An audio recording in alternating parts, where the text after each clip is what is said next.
Locked, of course, but these are the simplest door locks I've ever seen.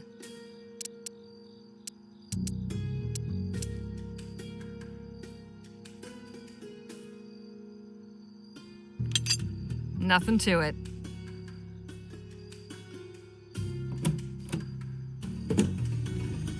I think this is the room I'm looking for. Yes, there's the safe.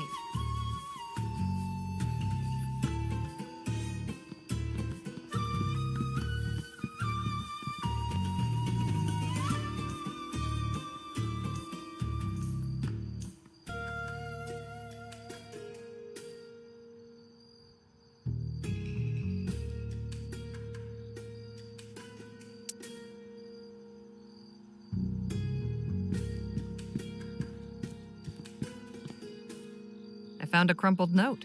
Better take it.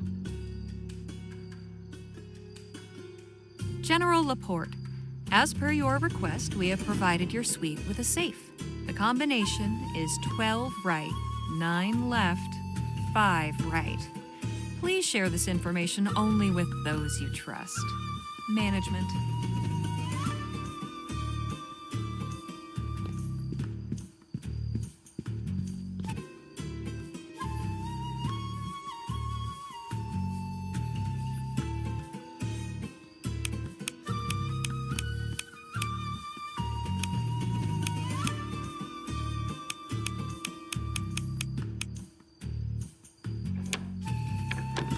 Well, I'll be. All right, let's see what we've got here. Some kind of wooden card? Better hang on to it. And another journal, but not Clark's. Uh-oh, sounds like the presentation's wrapping up. I'd better make myself scarce.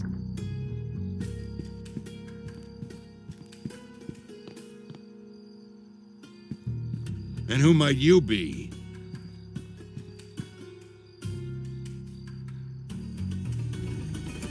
Me? Why, I'm Harley Legere. What's your name? My, I don't think I've ever met such a friendly burglar.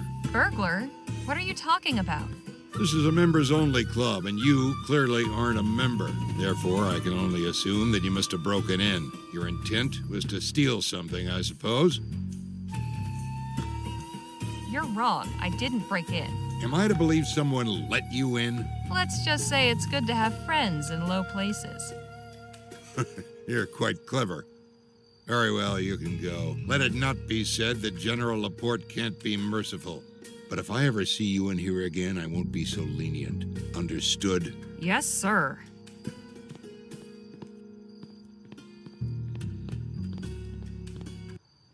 Were you successful? I think so, but let's get out of here. Now, let's see what's in this diary I found.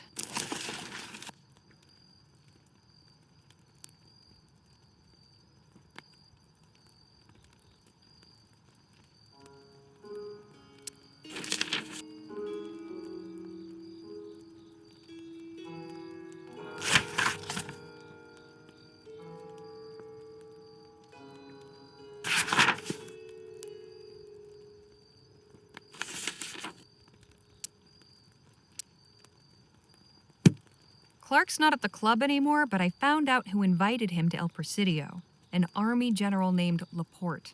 He's got Clark on Gannet Island working on some secret operation called Project Rosewater. Project Rosewater? No idea what it is, but it's the whole reason Laporte brought Clark here. Wait a minute. Remember those crates on the Army supply wagon? The ones marked Rosewater? They weren't going to the town of Rosewater. They must have been coming here for Project Rosewater. Of course. Fort Beaumont was just a waypoint. It sure seemed like a lot of stuff for one little outpost in the middle of nowhere. So, the night deliveries, the Orambars. Something big is going on here. We need to have a talk with Shaw.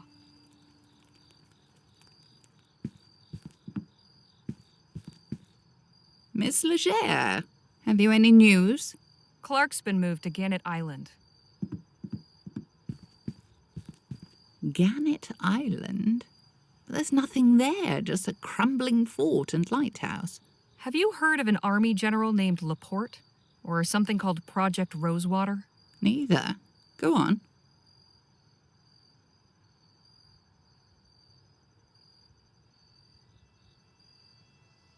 Then does that mean you're not aware what sort of trouble you're stirring up? This quest has run us afoul of some very dangerous people. If you expect us to get Clark for you, I want to know why you want him so badly. Very well.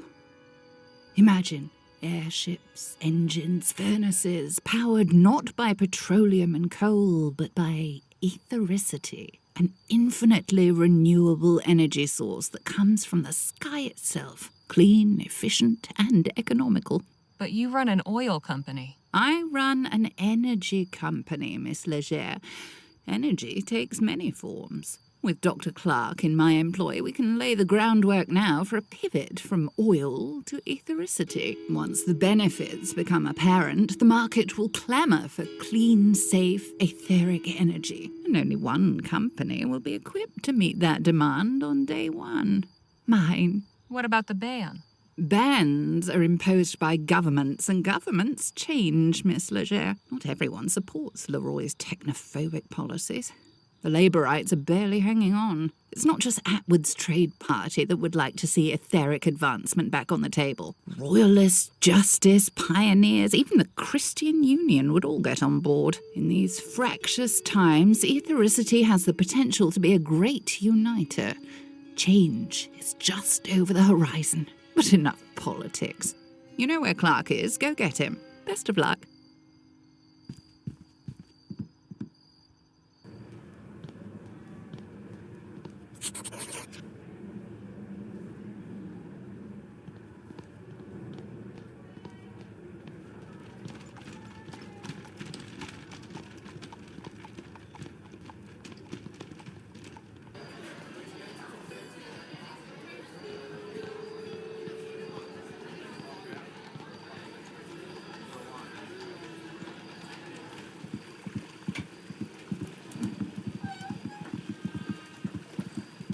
Good evening. Evening to you.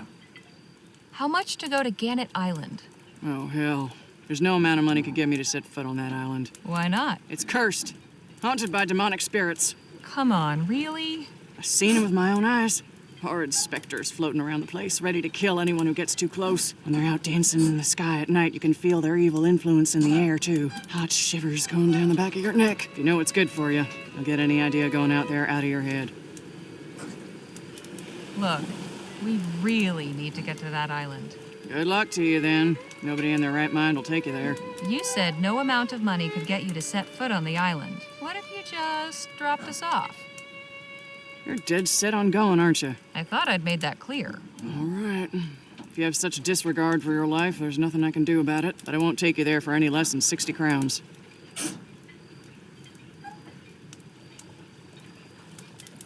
You drive a hard bargain, but we're not giving up. Here's the money.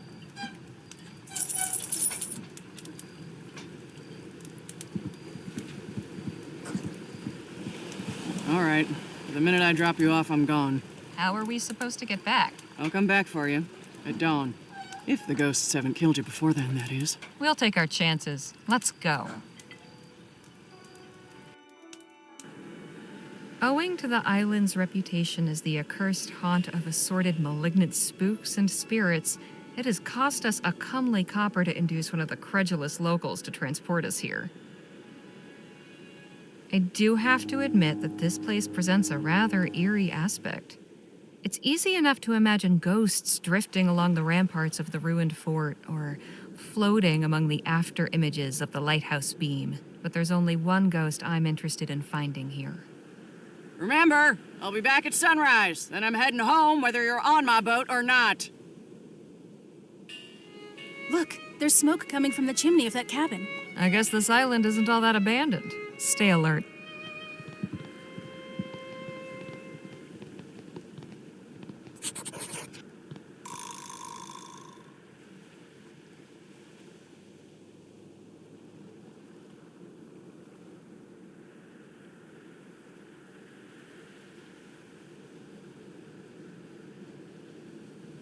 Someone must keep this lighthouse running.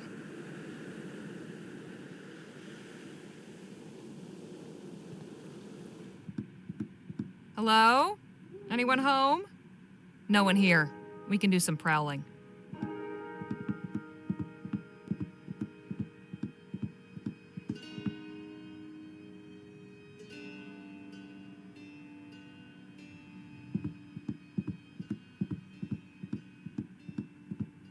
Locked. Because of course it is.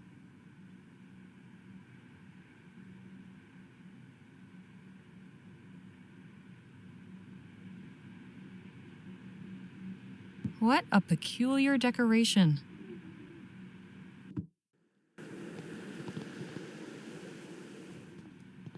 Shh. Not another step. There's a guard. Stay quiet.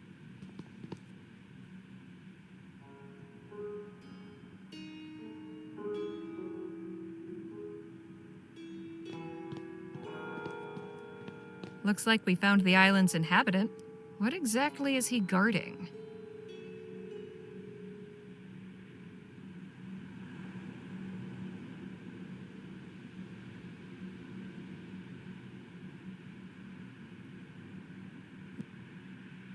Not now. Not now.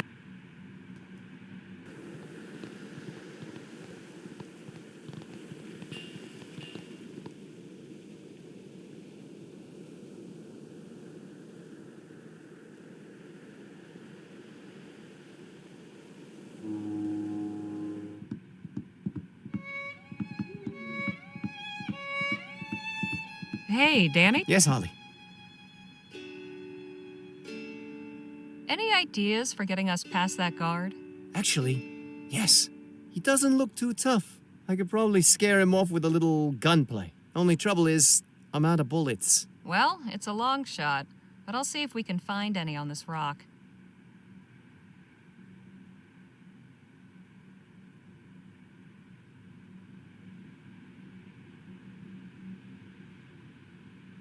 Nearly empty.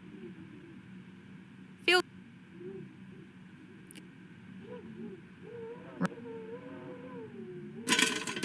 Hey, there's something rattling around in here. A small silver key. I'll just hang on to it.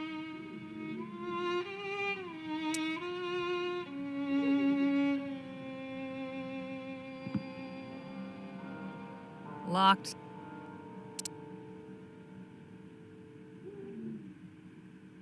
Here we are. It's empty, except for a couple of bullets. I'll take those.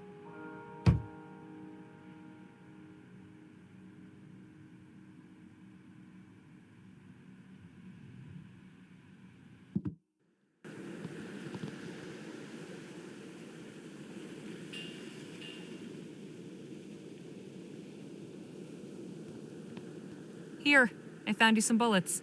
Great. Shall we go ahead with the plan? Yeah, sounds great. Let's run them off.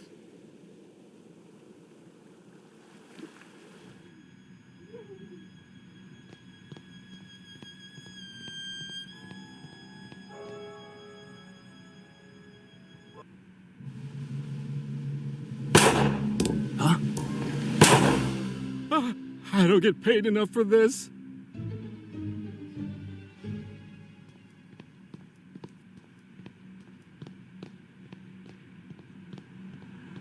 Nice job, Danny. Now to get those doors open. Somehow.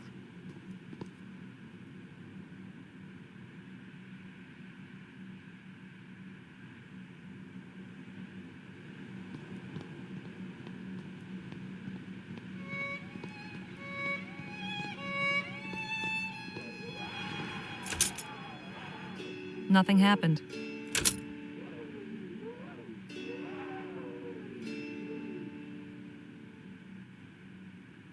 It fits.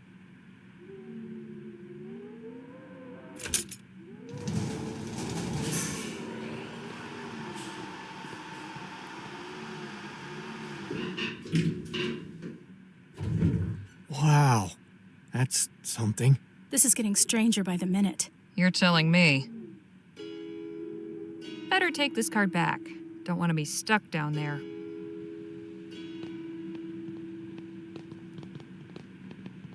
All right, folks. I think this is it. Wherever this takes us, I have a feeling Dr. Clark will be there. But will we be able to come back up once we find him? I sure hope so. Maybe one of us should stay up here, just in case. There's no telling what we'll find down there. We should all stick together. Okay, let's go then.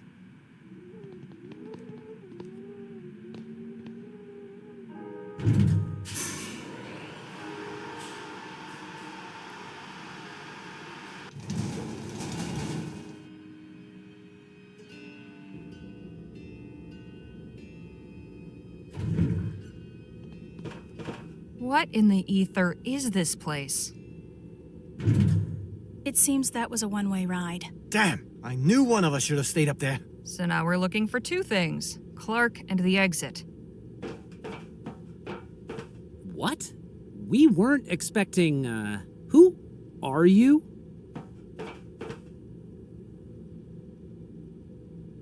We're here to see Dr. Clark. Are you him? Me? Don't I wish? I'm just one of his assistants. I see. Could you take us to him? Hang on. You still haven't said why you're here. We've come on General Laporte's orders. Oh, well, why didn't you say so? Right, come with me. Goodness, this place is really something. I'm glad you think so. What's that big glowing thing down there? That's our etheric generator. Powers most everything down here. You get used to the noise. Follow me, please.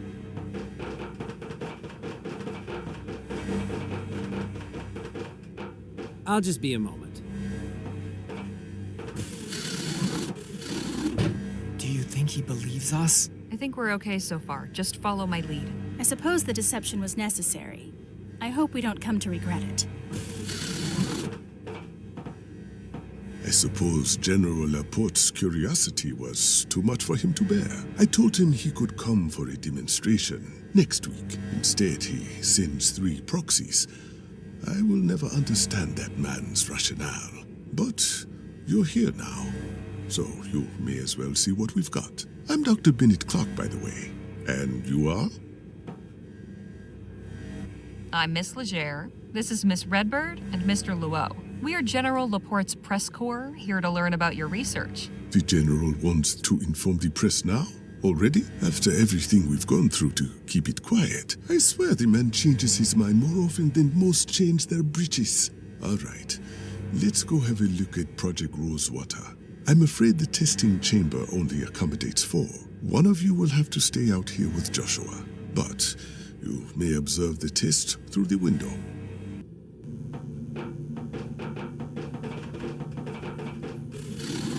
As I said, we weren't expecting anyone until next week. The prototype still needs refinement. Nevertheless, we have made a breakthrough. Prototype of what, exactly? You mean the General didn't tell you? Why am I not surprised? There on the tripod, the etheric pistol. The whole purpose and object of Project Rosewater. Juliet? Is the prototype ready for demonstration? I believe so, Doctor. But who are we demonstrating it for? Miss Legere and her companions, the team sent by General Laporte. Now, please, do us the honors. Yes, Doctor.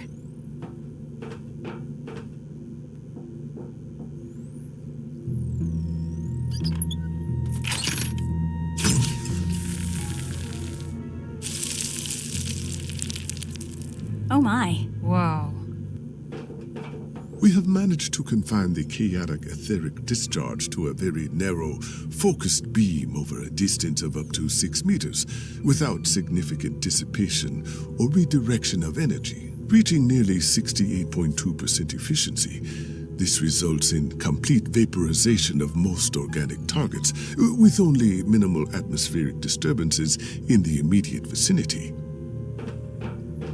You might be feeling warmth, or a slight tingling sensation on your skin, and a change of pressure in your ears, perfectly harmless. Oh, and if you are experiencing any alteration to your color vision, I assure you that is also completely temporary. I taste purple.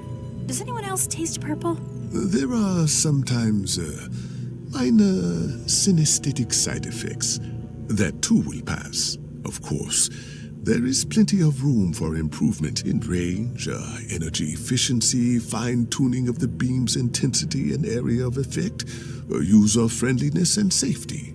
But, as proof of concept, this irrefutably demonstrates that the principle is sound and that it can be scaled up. The rest is iteration. Well, thank you for that thorough explanation. Now I'm afraid you must excuse me. I have some time-sensitive tasks I must attend to. If only I'd been forewarned of your arrival, I might have made arrangements. In any event, if you have questions, I or my assistants can answer them. Just be mindful not to touch anything.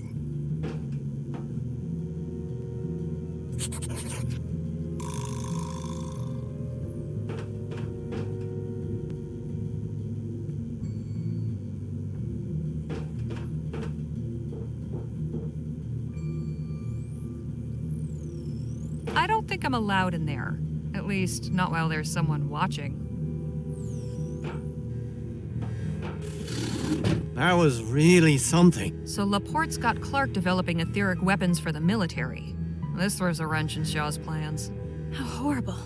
Instead of something good to benefit humanity, ethericity is being harnessed to produce suffering and death. Perhaps Dr. Clark will be open to the idea of leaving this project for something less distasteful. Perhaps. But I can't just ask him with his assistant right there. Maybe I can get her to leave the testing chamber so I can have a moment alone with Clark. Hey, can we talk? Sure. What's on your mind? What are your thoughts on Project Rosewater? Honestly, I try not to think about it too much. We're doing important scientific research. I can't deny that. Just because our focus is on weapons doesn't mean our results can't be used for other applications. How do you like working with Dr. Clark? It has its moments, but I'd be lying if I said it wasn't stressful. He gets wound up sometimes, which I understand. But other times he picks strange things to get cross about. Like what? Well, his biggest bugbear is food in the testing chamber. I made the mistake of taking my lunch in there once, and he just about had a conniption. Cleanliness is one thing, but this is a whole other level. So Clark dislikes food in the testing chamber, does he? Dislikes? More like detests. Okay, see you around. Bye.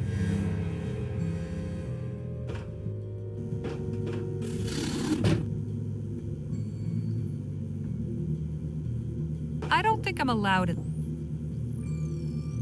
Hey, Nadine. Think you can occupy Dr. Clark's attention for a few moments? I can certainly try. Oh, Doctor, could I have a word? Yes, what is it? I don't think I'm allowed in there. At least, not while there's someone watching.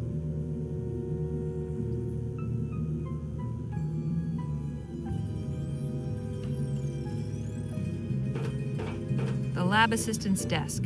She's written some notes, but I have no idea what they mean. I don't think...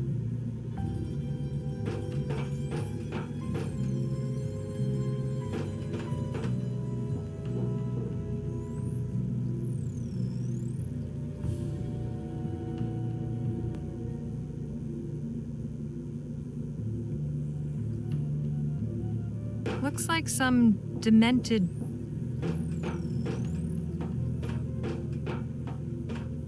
Who knows what they keep it? Hey, Nadine. Think you can occupy... I can... Oh, Doctor, could I have a word?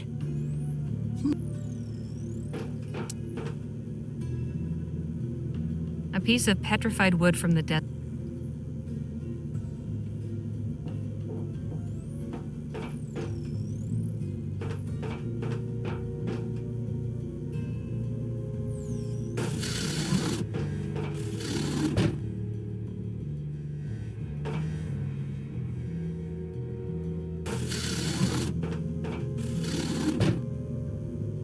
Hey, Nadine. Think you... I can... Oh,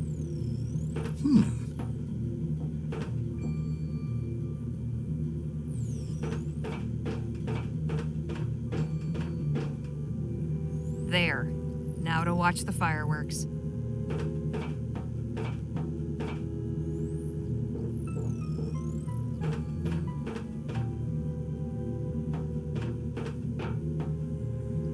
What? Miss Montgomery, what is the meaning of this? How many times have I said, no food in the testing chamber? But I don't want excuses. Clear it out. Put away the power sail. Done with testing today. Yes, Dr. Clark.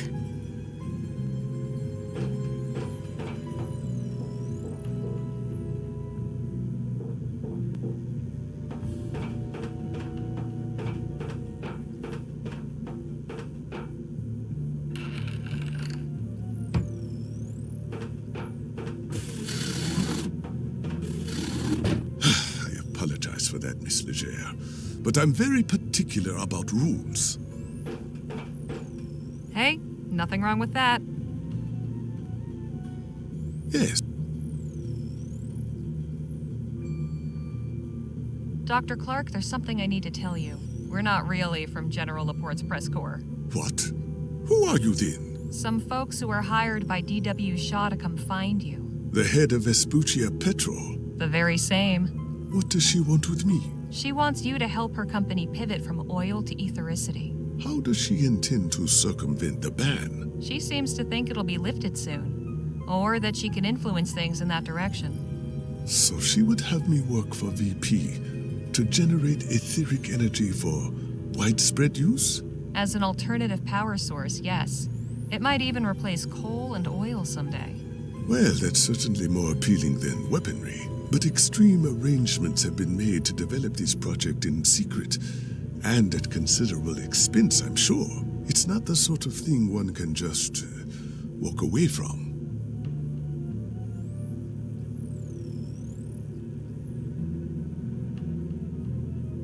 If nothing else, don't you want to get back into the world again? Perhaps, but not badly enough to defy the Vespuccian military.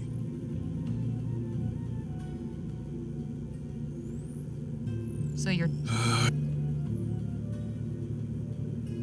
I'm not so sure Laporte is acting in his capacity as a military general with the full backing and authority of the Vespuccian government here. We've seen plenty of things that don't add up. The clandestine nighttime shipments, the hired private agents, the hidden underground base, all the convoluted arrangements here, the fact that all this research is still technically illegal. I think this is all a side gig. Some kind of secret conspiracy running on misappropriated funds. Don't you see? That means he doesn't have power over you. You could expose everything that's going on here. You'd have leverage over him. I think that means he could send someone to murder me to keep me quiet, and not lose a wink of sleep over it. That's not exactly convincing me to leave.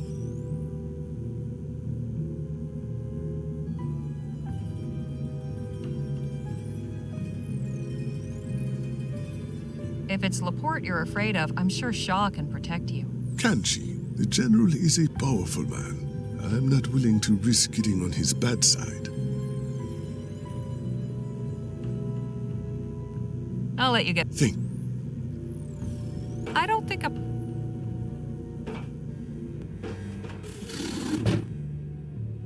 Hey, can we talk? Sure. Have you been down here long? About 7 months, I think. Without any sunlight, you really lose all sense of time. Sometimes it feels like decades.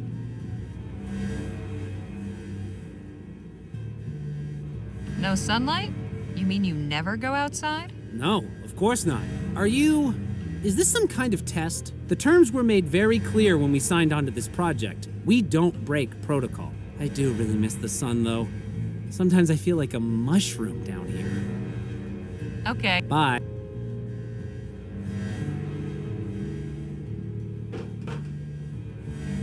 There's a card slot next to you. It doesn't fit. There's no...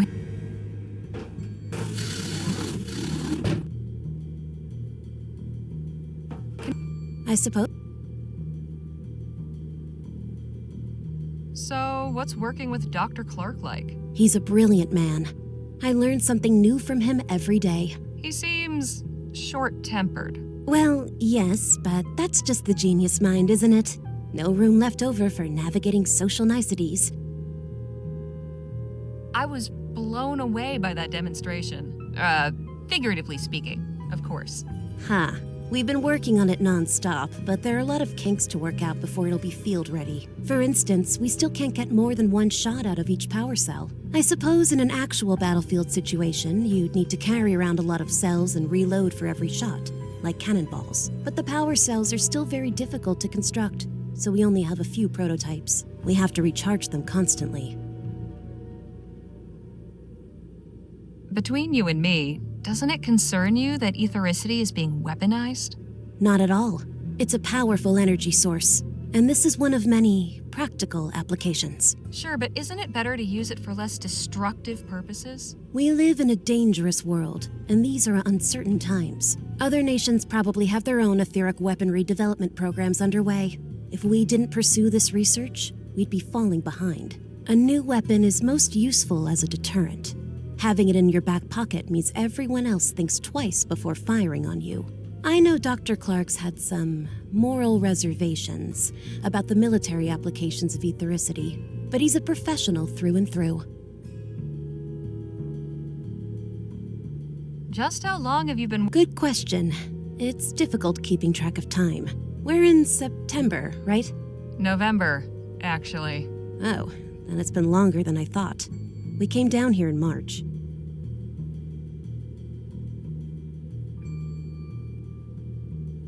What sparked your interest in etheric research? I followed Dr. Clark's career from the early days. He was one of the first to begin advancing etheric theory with practical experiments. Not only that, he was getting results. After I graduated from university, I sent him my thesis on the effects of ethericity on plants and animals. I guess that made me one of the few practical researchers out there, too. He wrote back immediately with an offer of employment. Do you know who built this place? I suppose this is an old army base, but Clark's had it fitted with some really state-of-the-art equipment. We're lucky to be so well-resourced. How long does it normally take to charge one of the power cells? Around 6 hours. Wow. Wow is right. Joshua hooked one up to the etheric generator and discovered that it charged instantly. But Dr. Clark wasn't happy about it. Why not? He said it made the power cell unstable. But we didn't have to wait all day for the next trial, and Joshua was even able to get 2 shots out of that one. The overcharge effect is certainly something we should investigate later. I appreciate... It's nice to have someone new to talk to.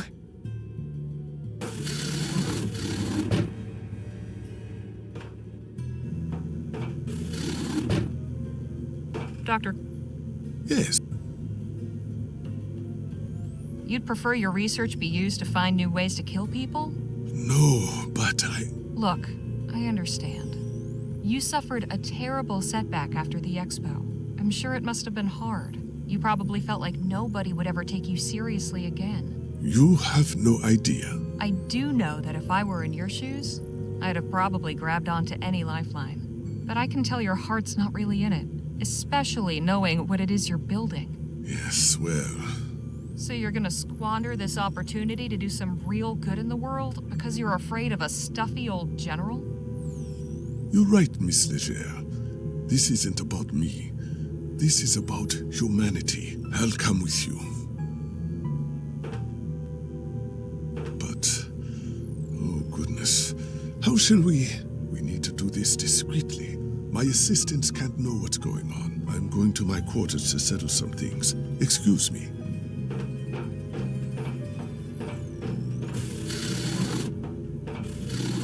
You certainly have a way with words, Harley. That's why I try and get paid for them.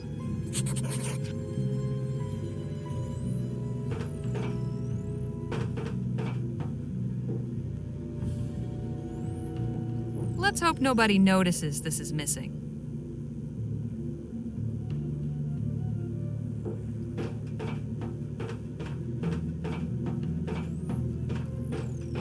That's where they keep the power cells for the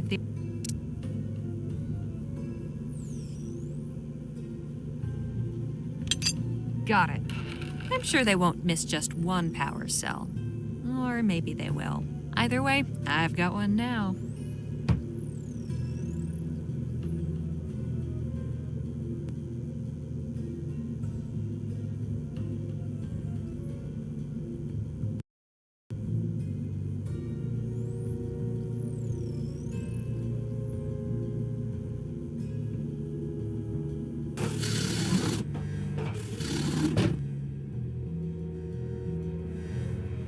Some kind of little oven for heating food, I think. This thing is in dire need of repairs.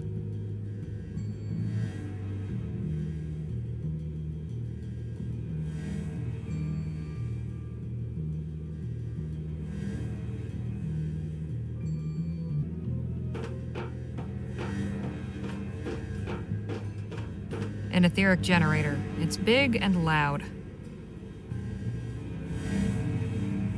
This seems like a good place to... Here we go. Hope this works. Wow, it charged up almost instantly. It's already full. It's all...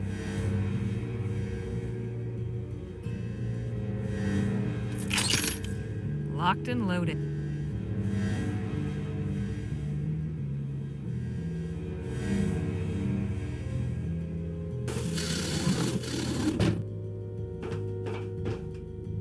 Ah, hello.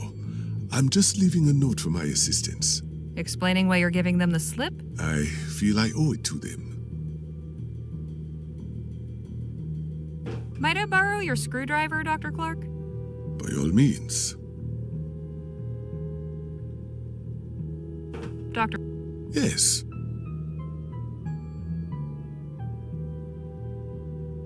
So how do we make our escape without alerting your assistants? First things first. We need to call the elevator so we have a way out. But we also need to find a way to disable the communications relay. Otherwise, the alarm will be raised and they'll catch us in no time.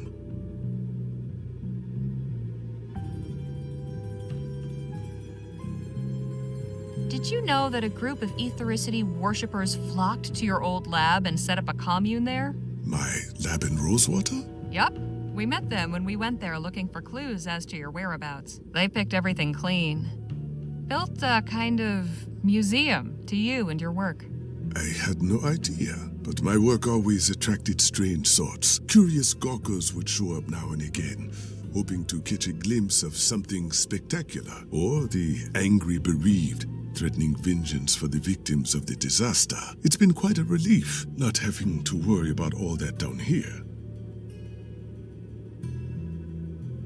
That commune by your lab, they're from a religious movement calling themselves the Luminarians. They believe a whole bunch of gobbledygook about glowing people who live in the ether, and people who die from ethericity being really lucky because they go to etheric heaven or something.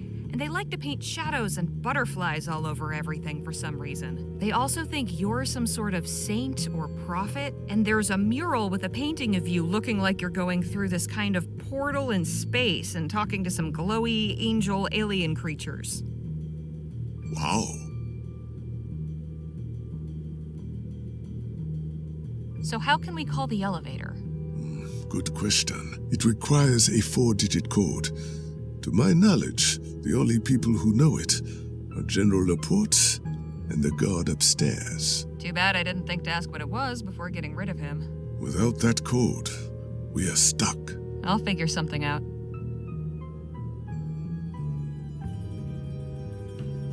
Could you explain this communications relay thing? Of course. Next to the elevator, there's a device we can use to contact the person standing guard upstairs. It's mainly for emergency use. If the guard doesn't respond after a time, the wires relay the signal to Laporte's office. So we need to disable it to keep Laporte from suspecting anything. Precisely.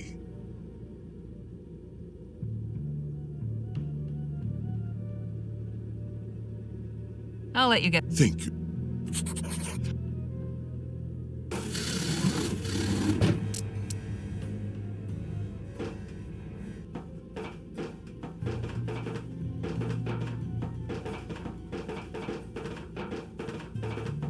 It's the communications relay. We need to disable it before getting Clark out of here.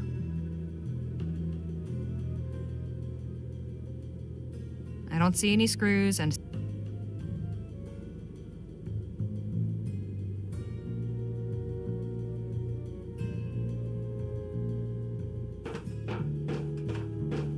I have...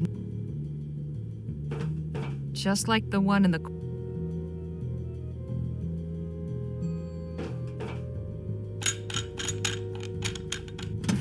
There we go. This contraption... I have no...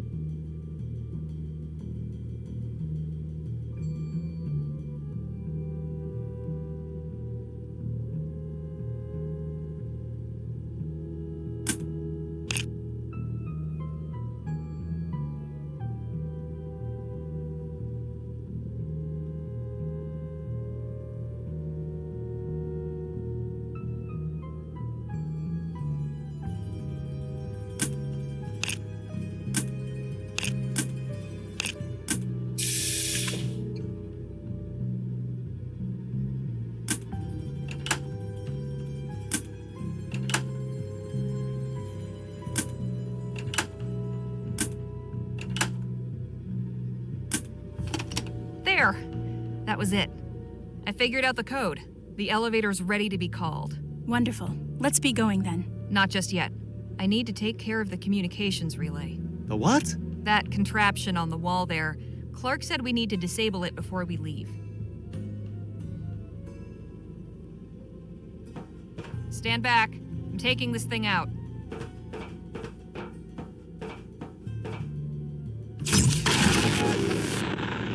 Whoa! I thought the plan was to do this discreetly. Desperate times and all that. Now come on, let's get out of here. You're taking the prototype, I see. Wait, where did you get a charged power cell? We only charged one up, and we used it in the demonstration. I hooked this one up to the etheric generator. You what? That's incredibly dangerous. That kind of unfiltered surge would leave the power cell completely unstable. Unless it's discharged within the next, 20 minutes. It will explode. Oh, we'll have to worry about that later. Let's get back topside before your assistants figure out what's going on. If that power cell starts glowing white, you had better let me know quick.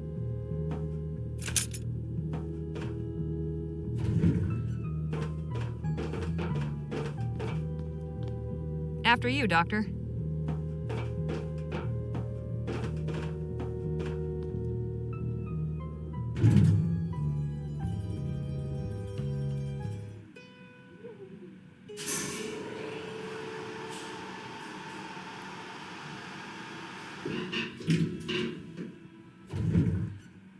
Hold it right there. Shouldn't you be cowering under your bed?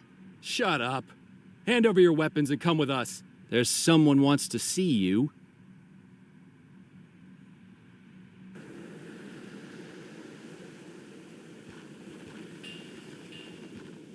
Taking some air, Dr. Clark? Kindly stand over there if you would. You three, up against the wall.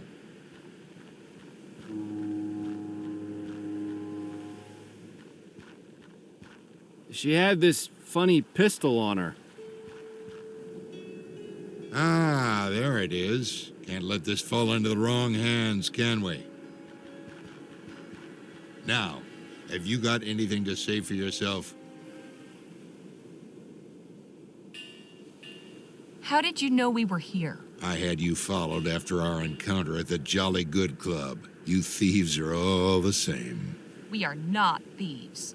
No? You raided my supply wagon, broke into my private room, took my key card from my safe, and stole my etheric pistol. If you're not thieves, you should consider taking it up.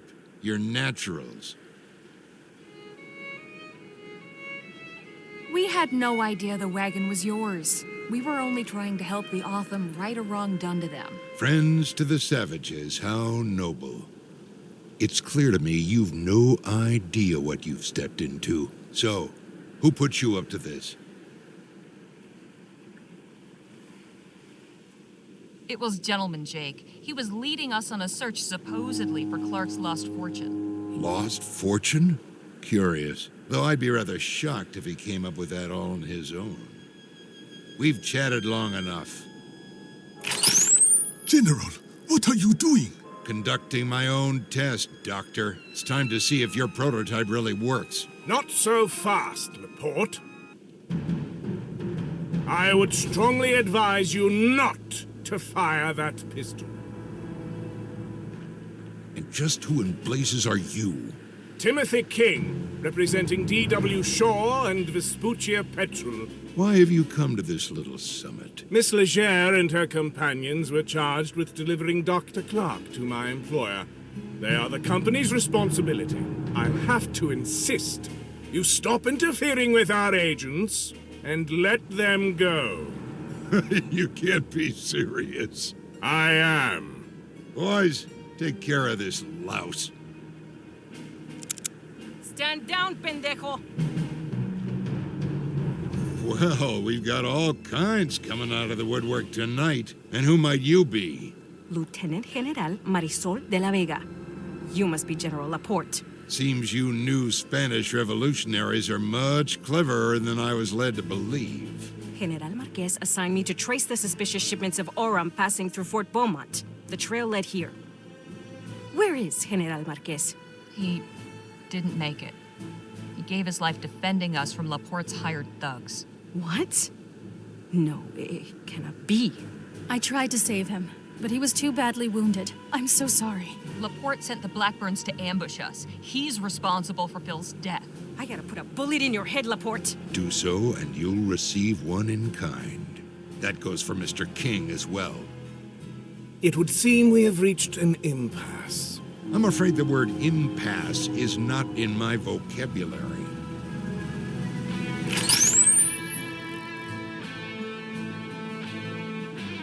You shoot and you'll just end up with 2 bullets in you. I have faith in my men. They'll do what needs doing. Aren't I entitled to some last words? Yes, I suppose so. Go on, then.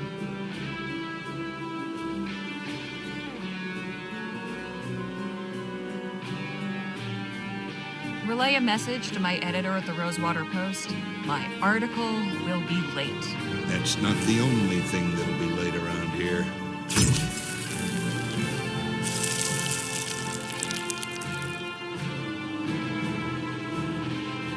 Guess I should have said something else.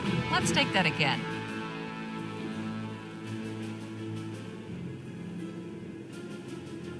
Aren't I entitled to some last words? Yes, I suppose so. Go on, then. I only regret that I have but one life to give for my country. I respect your patriotism. Your unoriginality, not so much.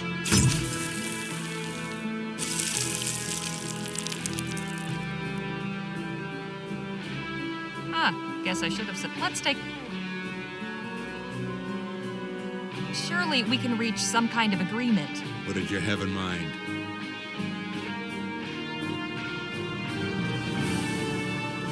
We're about to come into a good deal of money. Name your price. I have no need of your coppers. Besides, my understanding is you'll be paid if you deliver Dr. Clark to Shaw.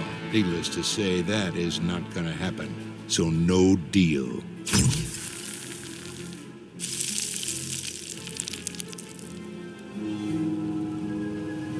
Guess he's not. Let's take that again.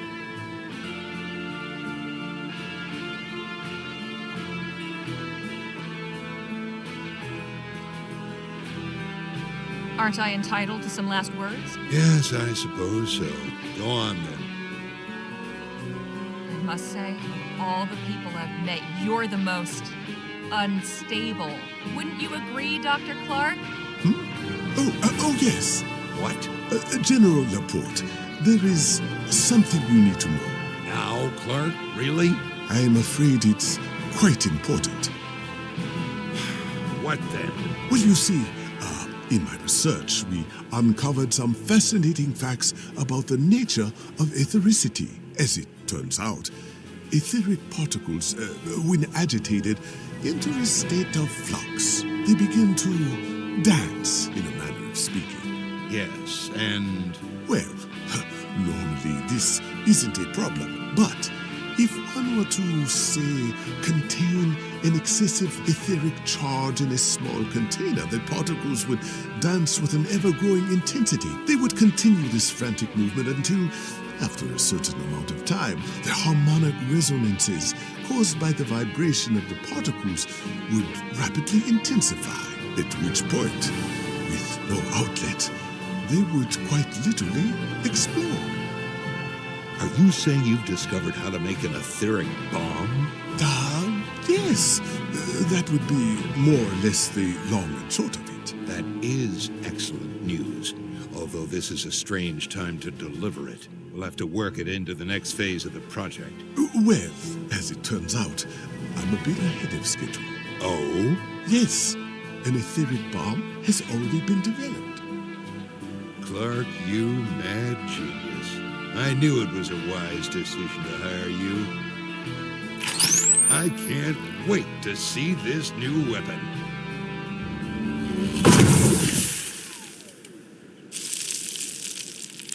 Oh dear, Whoa! Hands up, cobarde! Nice going, Doctor. that was... Oh my. I wasn't sure how much longer I could keep stalling. Let's get off this rock, shall we?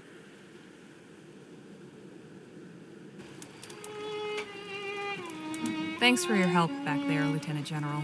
You are welcome. For what it's worth, I'm sure General Marquez would be proud to know you're leading the revolution now. News of his death will be a great blow to morale, but we will carry on the fight in his name. He was an inspiration to us all. At the very least, the revolution can make use of the Aurum stored on the island, now that the man who conspired to steal it is dead. Technically, that Aurum was government money and belongs to the people of Vespuccia. But as a citizen of this country, I say, have it, with my blessing. Viva la revolucion! Gracias. We have a difficult path ahead of us, but I have hope. I wish you the best of luck. Thank you, Miss Leger.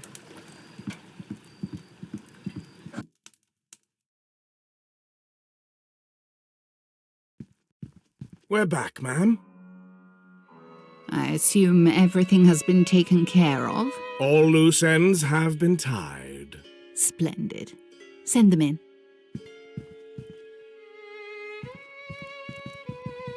You've no idea how pleased I am at your success. It's good to finally make your acquaintance, Doctor. I am D.W. Shaw. The pleasure is all mine, madame. We have much to discuss. First, I must conclude my business with Miss Leger and her companions. Of course. You've been through a great deal. I cannot thank you enough. All in a night's work. Your modesty is admirable, Miss Leger. I won't keep you any longer. Here is your payment. Mr. Ackerman was promised 25,000, but considering all your trouble, I've increased it to 27. I'm sure you'll find it easier to divide. Thank you, Mrs. Shaw. Pleasure doing business with you. Before you go, I made some inquiries and learned a few rather compelling things about General Laporte. I could share the information if you like.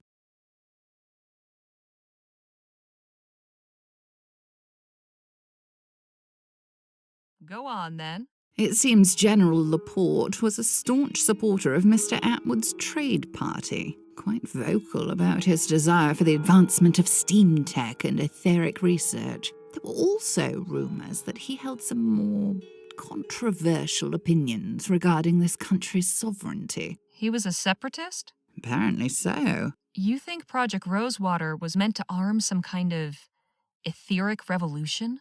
I am merely relaying the information I've learned. Anything beyond that is pure speculation. The only person with knowledge of Laporte's motives is the man himself. And that information died with him. Well, with him gone and the prototype pistol destroyed, whatever plans he had can't come to fruition. For now, yes. But I can tell you one thing about this world. It is rare that one accomplishes anything of note alone. We should get back to our hotel. It's been a long night. Indeed. Goodbye, Miss Leger. I hope you and your friends enjoy the rest of your time in El Presidio. And thank you, Miss Leger. I appreciate your facilitating this new opportunity. Best of luck to you, Dr. Clark. This was all very enlightening.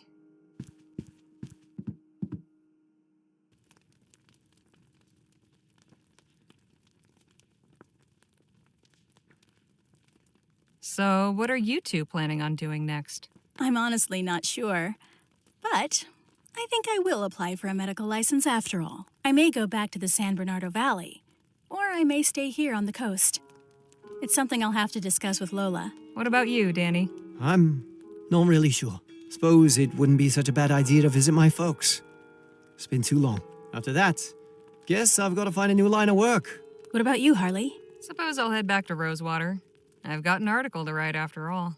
Then I guess this is goodbye. This is where we part ways, for now.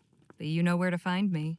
And you can be damn sure I'll write back. I'll see you both around. It was a real pleasure traveling with you. So long. Goodbye, Harley.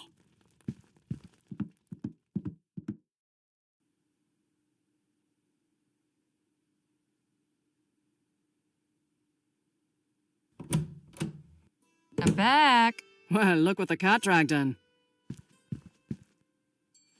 Did I miss anything while I was gone? Let's see. There was a dust devil by the saloon that nearly knocked Sheriff Gamble's hat off.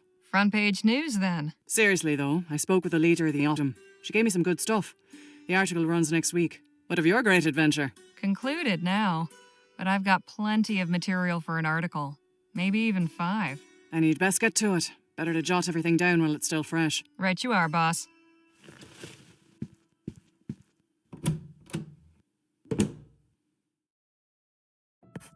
They say the end of every journey marks the beginning of another. If there's any truth to that, this writer hopes the next one is decidedly duller. My companions and I set out from Rosewater and traveled across the Vespuccian frontier, encountering bandits, rebels, visionaries, eccentrics, and many more friends and foes. We were led to believe that our quest was for Dr. Bennett Clark's missing fortune, but as it turned out, we were on the trail of the very man himself. The following is an account of that journey, with no detail spared, no fact left unrelated.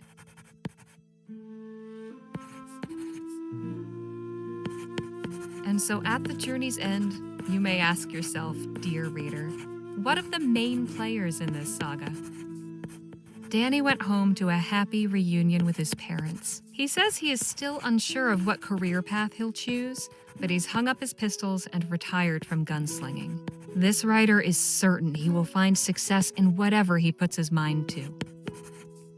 Nadine Redbird has begun the process of obtaining her medical license.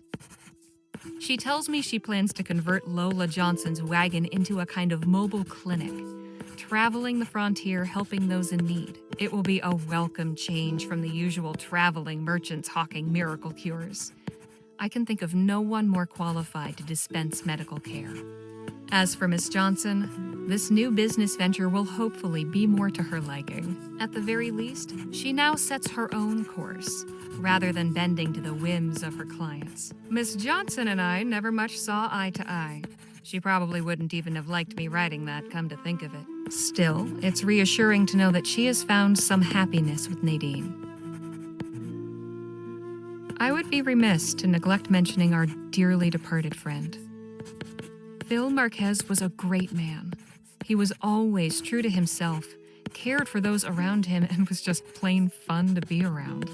I will forever cherish the time I had with him, and I will carry his memory in my heart for the rest of my days. Of course, I must acknowledge the catalyst for this grand adventure, Gentleman Jake Ackerman, albeit with some trepidation. For while it's true that he set this whole adventure in motion, it is my unpleasant duty to inform you, dear readers, that Mr. Ackerman is nothing more than a fraud. Far from the brave and noble hero he purports to be, Jake showed his true colors in a moment of danger.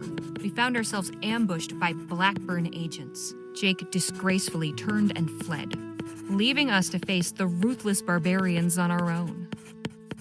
I have not heard from him since, nor would I wish to. As far as I'm concerned, he could be dead in a ditch or drowned in cheap whiskey in some dark saloon corner. The sooner this fallen star fades from our collective memories, the better we can all sleep. As for Dr. Clark, he seems happy in his new employment at Vespuccia Petrol. I can only hope his contributions to Mrs. Shaw's enterprise offer greater balm to the restless, inventive mind than the manufacture of apocalyptic weaponry. That, dear readers, is the long and the short of it. This was an adventure unlike any other I've been on. I doubt any other will ever compare. Whew, my hand hurts. We'll see what Joni has to say about this in the morning.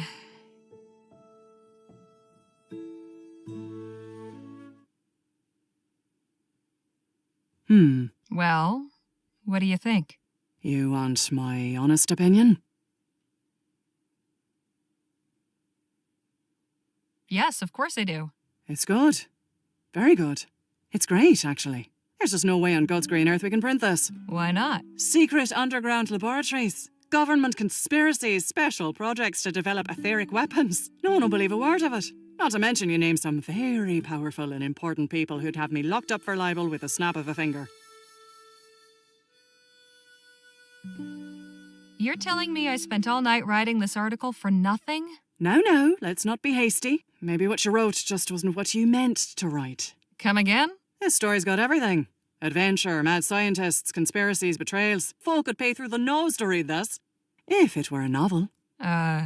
Novel? Sure. All you have to do is change the names, do a little narrative restructuring. You can even say it's based on actual events. That way we're off the hook if anyone's feathers get ruffled. What do you think? A whole book, huh? Trust me, I have a nose for these things. This one smells like a hit. You're sitting on a pile of aurum. All right. I'll do it. Excellent. Now all we need's a title. That's your job, isn't it? Suppose it is. It needs to be something catchy. Something simple yet evocative. Something like...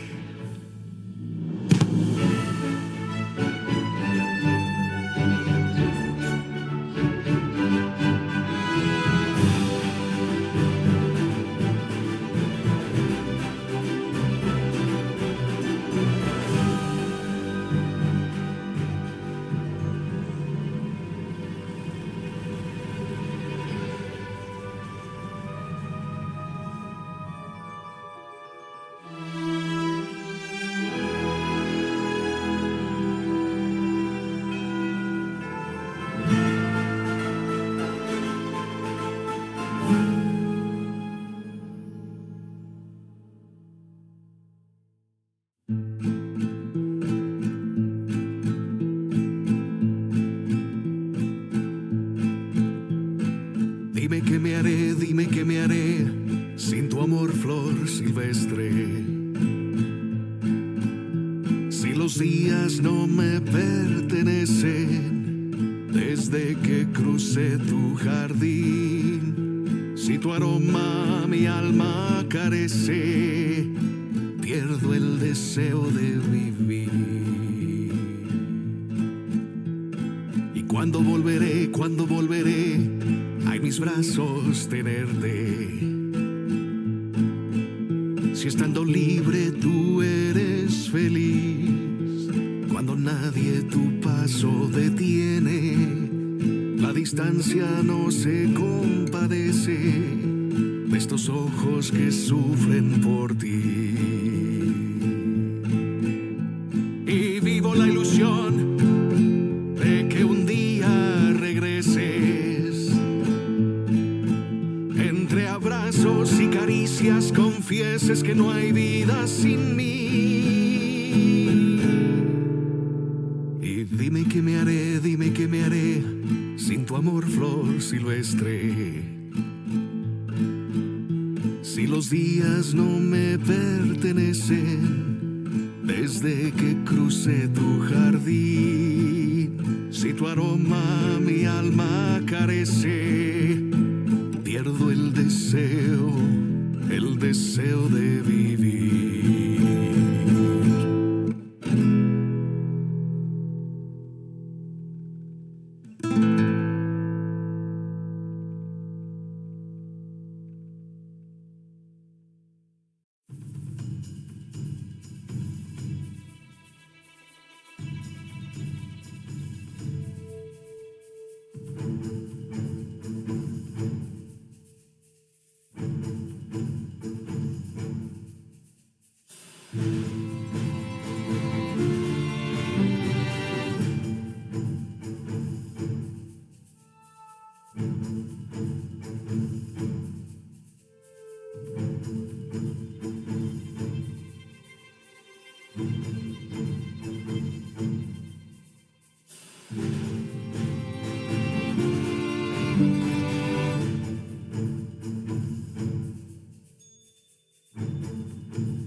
you.